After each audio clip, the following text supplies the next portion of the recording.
¿Qué tal? Los saluda Benjamín Sepúlveda Hernández desde su programa Camino hacia la Perfección del Amor. Hablar del camino hacia la perfección del amor es hablar del camino, los caminos que nos llevan a Dios. Ya que dice San Juan que Dios es amor y sabemos que todo lo que procede de Dios es perfecto. Por eso, en este programa siempre meditamos temas que nos van mostrando este camino que termina en Dios. He invitado a Maru Jason de Hernández a que me acompañe aquí en cabina para apoyarme en la lectura de la Sagrada Escritura, ya que en esta catequesis sobre matrimonio debe siempre estar toda la temática que abordamos iluminada por la palabra de Dios. Y esta palabra es universal. Si quieres, vamos a empezar a leer algo que nos va a referir una muerte, la muerte de un personaje, pero es que pensar en la muerte puede ser también un acto de amor, como vamos a ver a continuación. En el Génesis 23, 1 y siguientes, si quieres leernos, Maru. Sara, habiendo vivido 127 años, murió en la ciudad de Arbe, por otro nombre Hebrón, en la tierra de Canaán, y asistió a Abraham con lágrimas a celebrar sus exequias y a hacer el duelo. Palabra de Dios. Te alabamos, Señor. Hay que recordar que menciona la Escritura llorar a los muertos como los lloran los que no creen en Dios. Y sin embargo, la pérdida de un ser querido deja siempre un hueco tan grande que recordamos cómo el mismo Cristo lloró ante la tumba de Lázaro. Dice la Escritura que se estremeció su corazón y derramó lágrimas. Y decían los que lo veían: miren cuánto lo amaba. Así pues, dice este pasaje que acabamos de leer, que nos acaba de leer Maru, que Sara, después de haber vivido 127 años, murió en una ciudad que no era en la que había nacido, que era Arbe, en el país de Canaán. Un Arbe que también es Hebrón. Y Abraham hizo duelo por Sara y la lloró. Con la muerte de Sara terminaba aquel matrimonio que tanto se había amado. Como terminarán los nuestros algún día. Esa es una realidad que todos los casados tarde o temprano vamos a enfrentar. Tan tarde o temprano ocurrirá. Y sin embargo, no nos gusta pensar en esto y mucho menos hablar.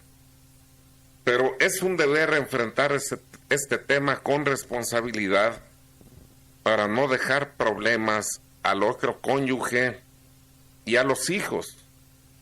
Si alguno de los cónyuges muriera en forma inesperada sin haber previsto esto, sin duda que el otro cónyuge va a enfrentar a lo mejor deudas, cobros, seguros de vida, testamentos que no se realizaron y todas las recomendaciones que son necesarias hacer para que esto no suceda deben preverse y comentarse con el cónyuge como un acto de amor, pues de no hacerlo la familia afrontará tras la experiencia dolorosa de la pérdida del ser querido muchos otros dolores innecesarios.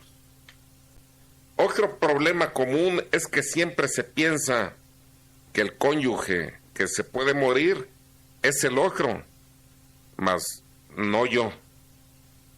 Salvo los casos de enfermedades terminales que ya hacen pensar que es inevitable que el enfermo sea el que muera primero, nadie tiene seguridad de sobrevivir al cónyuge.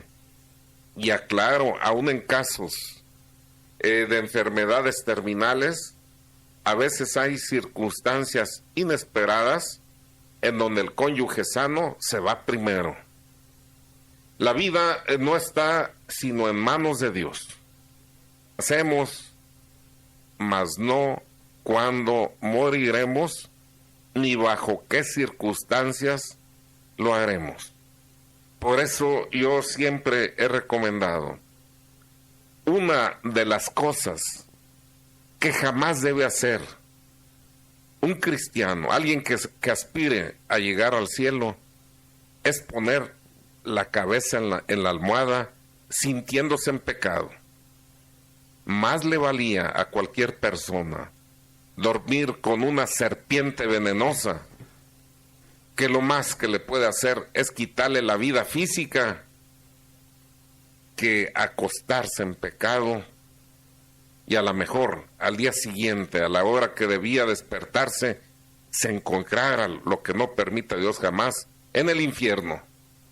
Circunstancias inesperadas, un terremoto, un infarto, un asesinato de alguien que se mete a asaltar, a veces acaban con la vida en forma inesperada.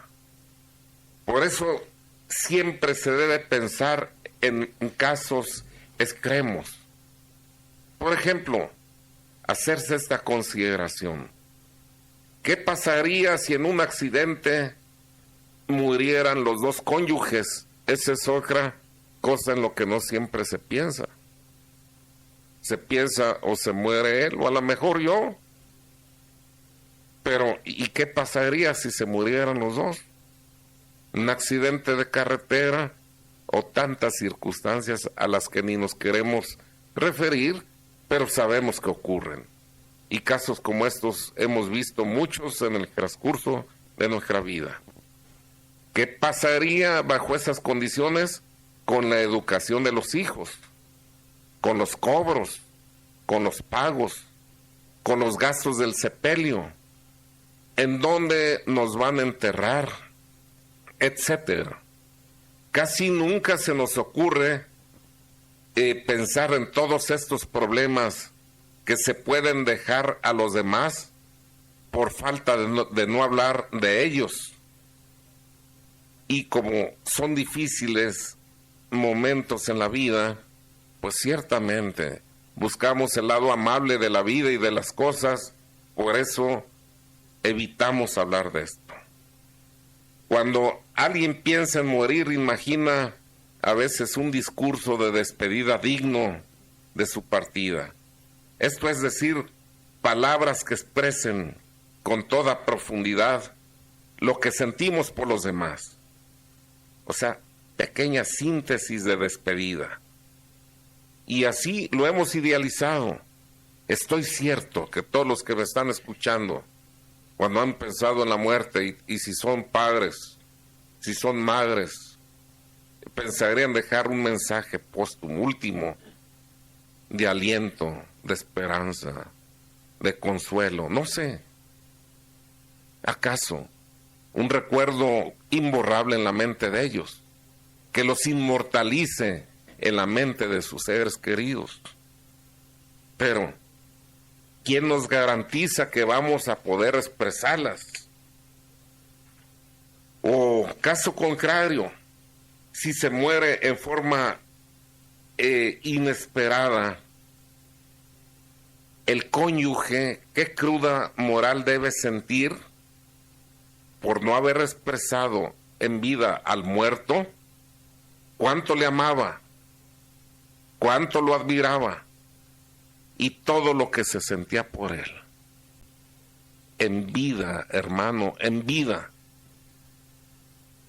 Partir sin expresar lo que se debe expresar, o ver partir al ser amado sin haber expresado lo que se debía expresar, esto es algo que siempre va a dejar un remordimiento y un vacío en el corazón cuando tienes toda la oportunidad de ese don que Dios te da de la vida para estar manifestando constantemente, con acciones y palabras, esos sentimientos profundos por el ser amado.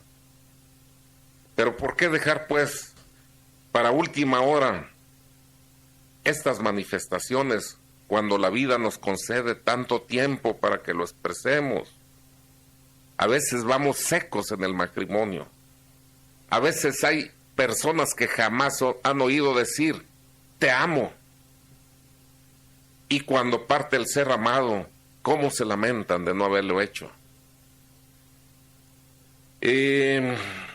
Cuando se habla, por ejemplo, de las confesiones que hace un enfermo, dice confesión de enfermos, confesión enferma.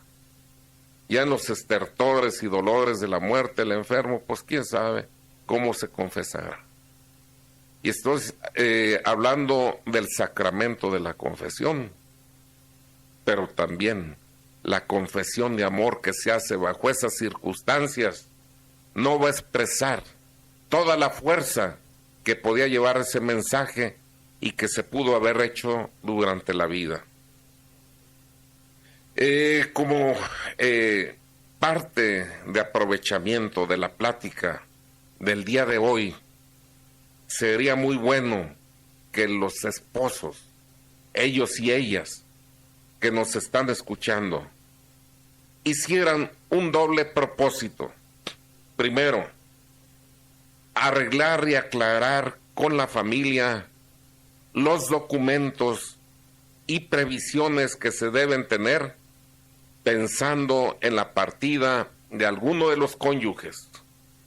Ser prácticos, ser objetivos, teniendo en cuenta a los seres queridos a los que por falta de previsión se les puede dejar un paquete doloroso, un sufrimiento tras el sufrimiento que van a experimentar con la partida del ser amado. Y estábamos revisando todas aquellas previsiones que debemos tomar y aclarar con la familia, dejar documentos, dejar cuentas, dejar teléfonos importantes y todo lo que se debe dejar pensando en la partida de uno de los cónyuges.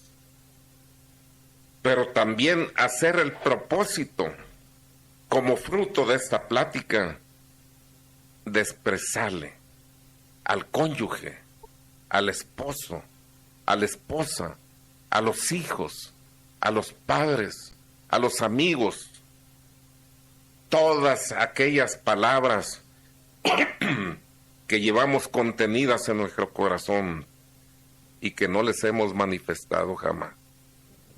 El que parte y no expresa el amor que tuvo a sus seres queridos, parte con una sensación de frustración, con una sensación de reclamo interior. ¿Por qué fui tan cobarde? ¿Por qué los respetos humanos?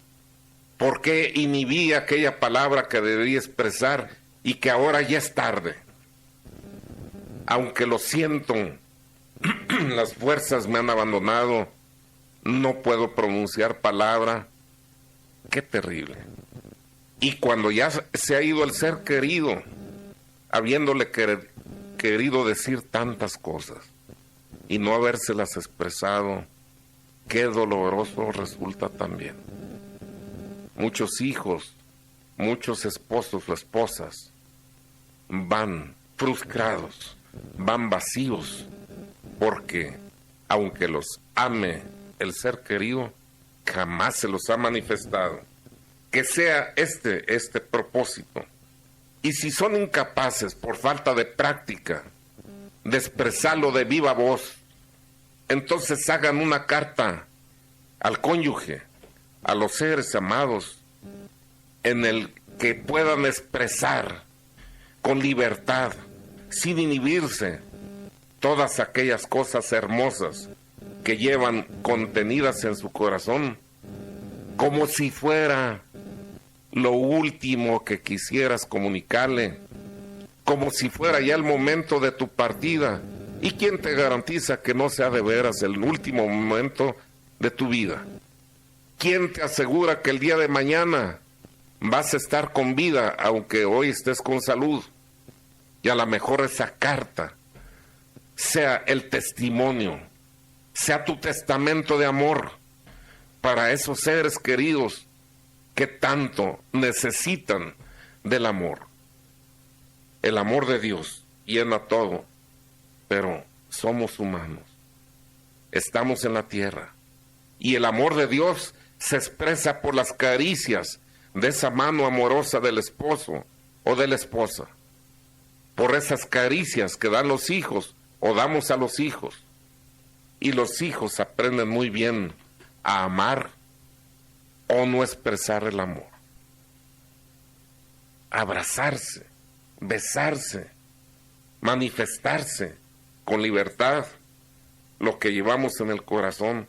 Es una cultura, es una educación, y que el fruto de esta plática sea ese. Haz esa carta el día de hoy. No limites a expresar todo ese fuego contenido que por respetos humanos no has expresado. Resuman también en esa carta su vida y háganle saber al cónyuge lo que él ha significado para ustedes. No duden en romper los respetos humanos. No duden en abrir su corazón. Así ustedes mismos se van a valorar más, y ellos, los que reciban las manifestaciones de su amor, van a sentirse más valorados. El amor necesita retroalimentación. El amor necesita expresarse con palabras, con caricias. Tóquense, bésense, digan a su cónyuge todo lo que llevan en su corazón. En vida, hermano, en vida. Nuestro Señor sí que amaba y sabía expresar el amor. Si se fijan, cuando se le recostó San Juan para preguntarle quién lo había traicionado, escribiendo el mismo San Juan de sí mismo como el discípulo que el Señor amaba, y no faltaba la humildad, porque la humildad es la verdad llana referida a Dios. Dice que se le recostó en el pecho a nuestro Señor, y en ese gesto nadie vio nada extraño. Significa pues que era una práctica común esas manifestaciones de amor que el Señor daba o recibía, porque aceptar también la caricia es un acto de amor. Deja que expresen ese fuego que llevan en su corazón tus seres queridos. Cuando les compartió el pan y el vino, mojó y depositó en la boca. Era un gesto de afecto, compartir el pan con el hermano. Cuando lo traicionó Judas, le besó en la mejilla, y nadie notaba nada extraño, porque así expresaban ellos su amor. A la Magdalena le permitió, contraviniendo las opiniones de los escribas, los fariseos y los que se consideraban justos, permitió que le besara los pies, que los enjugara con sus lágrimas. Daba y recibía amor. Cuando se lee la bendición de Jacob, que le da a sus hijos, cuando rcibe Jacob la bendición de su padre, dice: bésame con tus labios, abrázame, hijo, y deja que huela el aroma de tu cuerpo, que es como campo florido. Qué hermosa bendición, hermanos. Qué manifestación tan plena de amor está recibiendo Jacob en esa bendición que Isaac le daba. Piensen en este momento desde cuándo no se han escrito una carta de amor como esta que planean hacer el día de hoy, o cuándo no se han expresado de palabra o con las caricias ese amor.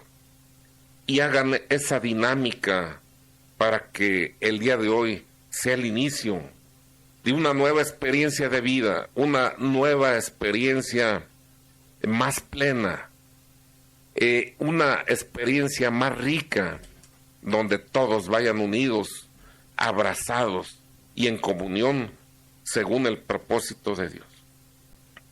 Aquí se podría improvisar una pequeña oración una vez que hagan esta dinámica. Gracias, Señor, por habernos hecho nacer en este tiempo y haber encaminado nuestros pasos hasta encontrarnos con los seres que nos rodean, nuestros seres queridos, esposo, esposa o hijos. Gracias, Señor, porque de hoy en adelante nuestro camino ya no será tan solitario. Tú vas con nosotros y como prueba de tu eterno amor hacia nosotros, nos diste un compañero o una compañera que nos expresa tu amor. Sus manos son tus manos, sus caricias son tus caricias. Ayúdanos a luchar juntos para llegar hasta el final en tu nombre y en tu amor.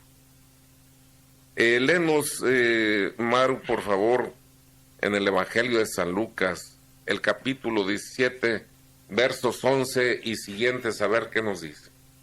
Caminando Jesús hacia Jerusalén, atravesaba las provincias de Samaria y de Galilea. Y estando para entrar en una población, le salieron al encuentro 10 leprosos, los cuales se pararon a lo lejos, y levantaron la voz diciendo: Jesús, nuestro Maestro, ten lástima de nosotros. Luego que Jesús los vio, les dijo: Id, mostraos a los sacerdotes. Y cuando iban, quedaron curados. Uno de ellos, apenas echó de ver que estaba limpio, volvió atrás glorificando a Dios a grandes voces. Y postróse a los pies de Jesús, pecho por tierra, dándole gracias. Y este era un samaritano. Jesús dijo entonces: ¿Pues qué? ¿No son 10 los curados? ¿Y los 9 dónde están? No ha habido quien volviese a dar a Dios la gloria, sino este extranjero.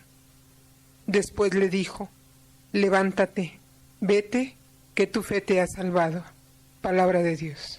Te alabamos, Señor. ¿Cuántas cosas el Señor nos quiere decir con esta palabra?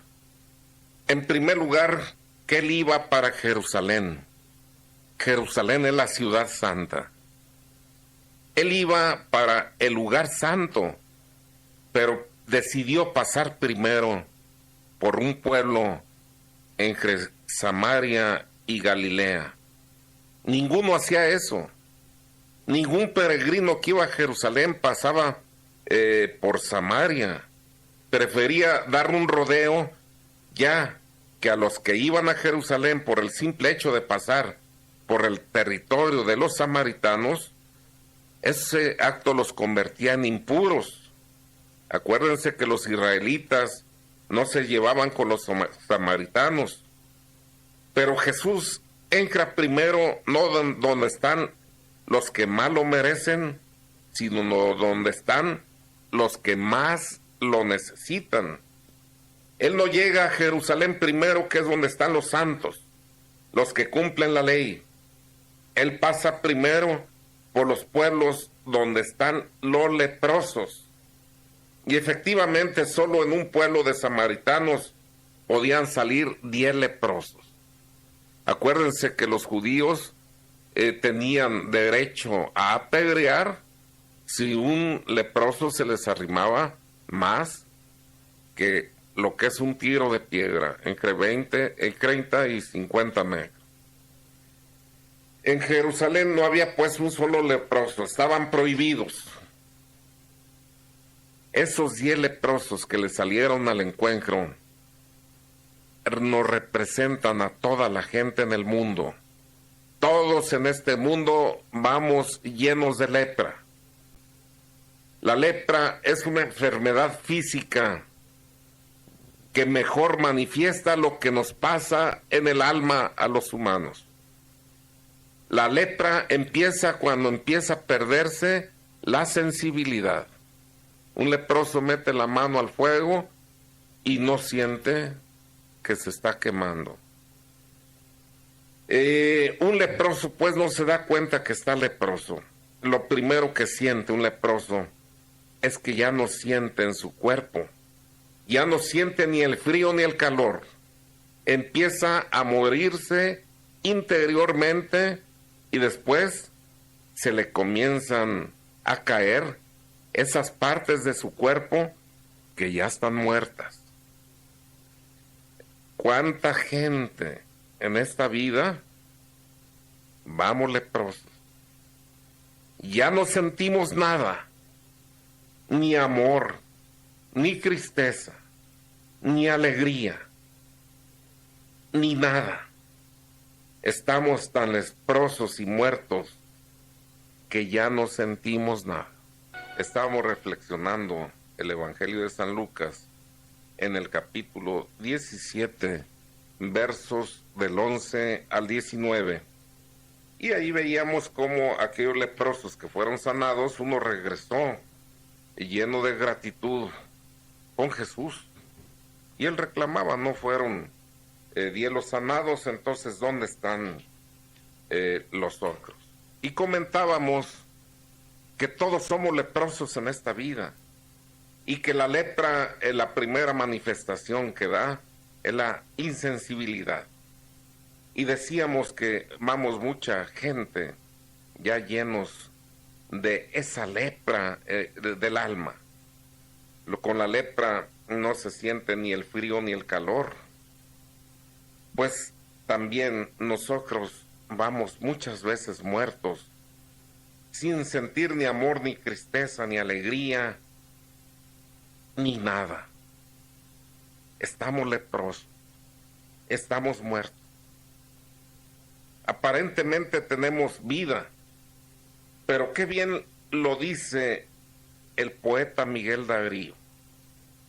No son los muertos los que disfrutan de la tumba fría. Muertos son los que llevan muerta el alma y aún viven todavía. Aparentemente el leproso no está muerto, pero ya no siente. ¿Cuánta gente vamos por el mundo así? Pero afortunadamente estos leprosos no eran ciegos ni mudos, ya que al ver a Jesús se pararon a distancia, aceptando humildemente su condición de impuros, ya que tenían prohibido los leprosos, como ya dije, acercarse a las demás personas sanas. Cosa que ellos aceptaron esta condición y con mucho respeto le gritaban a fuerte voz: Jesús, Jesús, ten compasión de nosotros. Señor, ayúdanos. Era un grito que le salía de dentro. Ese era el grito del hombre que se enfrenta a su esperanza.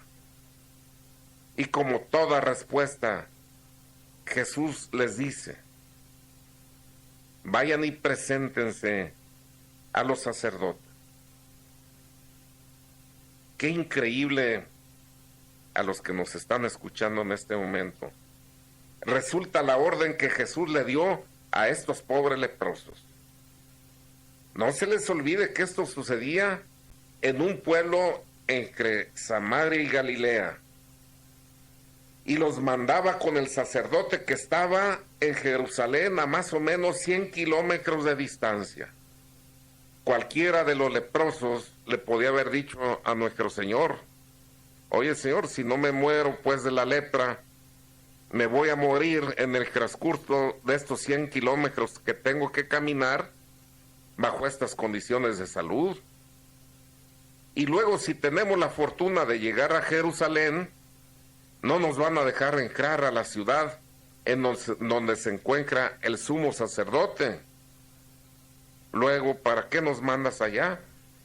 Mejor sánanos ahora y entonces sí podemos ir a Jerusalén. Pero aquí está lo hermoso, la fuerza de fe de estos hombres. Ellos contra todos estos argumentos tuvieron que luchar y salir victoriosos. Y obedecieron. Y dice la Biblia, y sucedió que mientras iban en el camino quedaron limpios de su enfermedad. Ellos no esperaron estar limpios para empezar a caminar. Sus primeros pasos los dieron enfermos. Ellos creyeron en la palabra de Jesús y se pusieron a caminar. Y en el camino quedaron sanados. Esta es la enseñanza que el Señor, por medio de su palabra, nos quiere dar este día. Algunas de las personas que nos ven a veces dicen, estos son una bola de mochos, hipócritas, se la pasan en retiro, se la pasan en la iglesia, se la pasan rezando y quién sabe cuántas cosas más. Y aquí nosotros podríamos contestar en forma sencilla. No somos hipócritas, sino leprosos conscientes de nuestra lepra, pero somos leprosos ya andando y tenemos la convicción de que si no dejamos de caminar, el Señor con su poder nos va a sanar. Qué alegría nos da el saber que somos leprosos, pero ya caminando, ya que en el mundo hay muchos leprosos que aún no caminan. Ir a un curso, ir a un retiro, no significa que ya tenemos resueltos los problemas, sino que ya estamos en el camino y que por el camino nosotros iremos sanando de todas aquellas cosas que nos separan de Dios, de nuestras familias, de nuestros seres queridos, de nuestra comunidad cristiana y de todo aquello en que hemos estado alejados. Pero todo esto nunca va a poder ser sanado si no nos ponemos en el camino. Muchos dicen, Señor, si me arreglas esta enfermedad o este problema económico, yo empiezo una vida virtuosa, empiezo a caminar hacia ti. Pero el Señor dice, no, ponte a caminar ahora y en el camino vas a sanar. Los milagros de Dios se nos dan en el camino. Este pasaje de la Escritura nos está enseñando, pues, que hay que agradecerle a Dios los favores que recibimos, pues ya vimos cómo se quejó de que solo uno de los 10 leprosos hubiera regresado a darle las gracias por la salud obtenida. Y conste que a lo mejor los otros 9 fueron con el sumo sacerdote a cumplir lo que Jesús le mandó, o tal vez fueron jubilosos a mostrarse a sus familias, no lo sabemos. Pero Jesús alabó el gesto de gratitud del que sí volvió. De aquí se saca otra enseñanza. No hay gente mala, sino gente entretenida. No están perdidos, sino los que están estáticos y entretenidos. Y el Señor quiere que caminemos. Entonces, los invitamos a caminar. Y los invitamos a caminar, pero retomando los caminos perdidos. Recuerden cuándo fue que se perdió aquella práctica de amor que te juraste ante el altar. Recuerda en qué parte del camino se quedó aquel gozo, aquella alegría de los años de tu noviazgo, del tiempo de tu noviazgo, donde todo te estorbaba, donde elevaba los ojos al cielo bendiciendo a Dios por haberte permitido encontrar con el ser amado al que tienes a tu lado y al que ahora te comportas como si estuvieras muerto. Un muerto es insensible. Un muerto no puede expresar nada. Y a veces teniendo vida, vamos muertos en el alma. No estamos muertos. Somos leprosos. Y parece que vamos muertos en vida. Pero si empezamos el día de hoy a caminar, y a caminar rumbo a retomar esos caminos a los que nos manda el Señor, amar a Dios y amar al prójimo, ahí está toda la ley y los profetas, y no hay nadie más próximo a ti que tu cónyuge, que tus hijos. Es un mentiroso el que dice que ama a Dios si está odiando a su hermano. Es imposible que se ame al que no se ve si se está odiando al que se ve. Pensar que podemos estar en sintonía de Dios cuando tenemos resentimientos, rencores con nuestros seres queridos, es una mentira. Si vas a poner tu ofrenda en el altar y te acuerdas que tienes un resentimiento, algo que de lo que se duele a tu hermano, no la pongas. Ve, reconcíliate primero con él.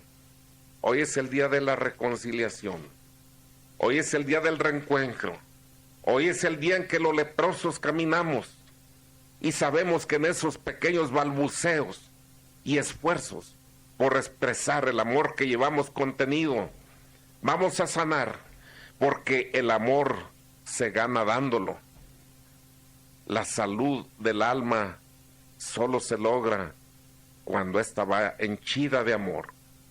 Hoy es el día en que debemos expresar ese amor, el que debemos hacer como fruto del amor también, esa revisión de todas las previsiones que debemos tomar por si algo inesperado cegara nuestra vida, para no dejarle a nuestros seres amados la carga de un problema adicional al dolor ya de por sí grande de la pérdida irreparable de nuestra compañía. Pues cuando me acuerdo, cuando el ángel le saludó a la Santísima Virgen, le decía llena de gracia. Le dio ese saludo porque ella estaba llena de amor, no solo porque no tuviera pecado. Muchos de los que nos están oyendo en este momento, estamos en gracia porque estamos confesados. Pero vivir en gracia es tener como centro de nuestra vida a Jesús, de manera que nada nos arrebate de Él, ni nada sea más importante que Él. La Santísima Virgen así amaba a Jesús, lo tenía como centro de su vida. Vivir en gracia es vivir dinámicamente con Cristo, caminar con diligencia unidos a Él. Y vivir en gracia, pues, es estar en comunión, y dijimos, no se puede estar en comunión con Dios si no estás en comunión con tus seres queridos. Que sea, pues, un mensaje no de muerte. Si bien hablamos de referencia hacia la muerte, es porque queríamos hablar del amor, exaltando todas aquellas ofrendas que también son manifestaciones del amor, teniendo todas las previsiones para tu partida, para que no sea una carga a tus seres queridos, y para que hoy sea el día en que empieces a caminar y leproso como estás, sanes y seas motivo de alegría para todos los tuyos. Y nos despedimos. Gracias, ingeniero. Que Dios lo siga iluminando para que nos siga llenando de estos hermosos temas. Y yo agradezco como siempre a Dios por el don de la vida y a ustedes por habernos sintonizado. Que Dios los bendiga.